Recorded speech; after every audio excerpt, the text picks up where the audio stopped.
Eighth, we need to rein in the Federal Reserve. It is not designed or supposed to be an economic central planner. It is not supposed to be indulging in social justice or social engineering. It's got one job: maintain stable prices. And it has departed from that with what it's done over the last many years.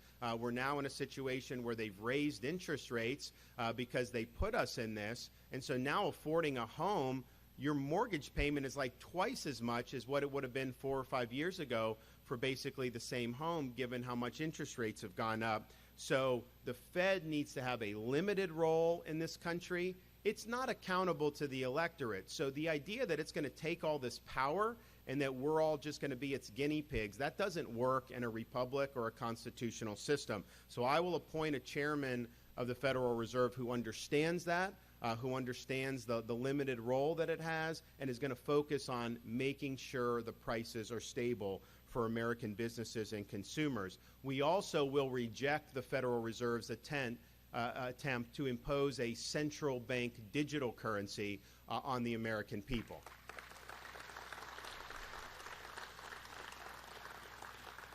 Now, what the Fed has said is, well, we're going to consult with the legislature, we'll consult with the executive, and ideally, we would get authorization from Congress. I think is what they said. No, it's not ideal. You cannot do this unless Congress authorizes it. I don't think Congress would authorize it. I would certainly veto that if I were president. But why do they want this?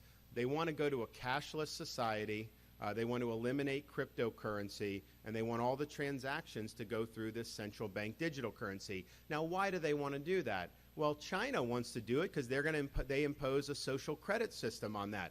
People at the World Economic Forum in Davos, some of these elites, they've said, yeah, if you have central bank digital currency, it allows elites to circumscribe purchases that they don't like ammunition, like energy, like all these different things. And so sometimes you have things that are proposed by policymakers that are kind of like a wolf's in sheep's clothing, that it may look okay on the surface, but underneath it you can see that it's a threat to liberty. Central bank digital currency is not that. Central bank digital currency is a wolf coming as a wolf.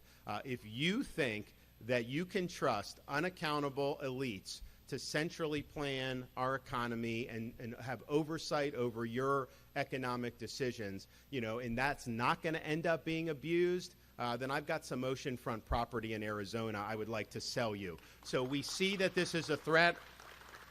In Florida, we've seen them talking about it, so I actually signed legislation where we don't recognize central bank digital currency. Now, Congress could override us on that, but the Fed unilaterally, I don't think they could override us on that, so we've protected Floridians. But as president, on day one, CBDC goes into the trash can. We're not going to allow it.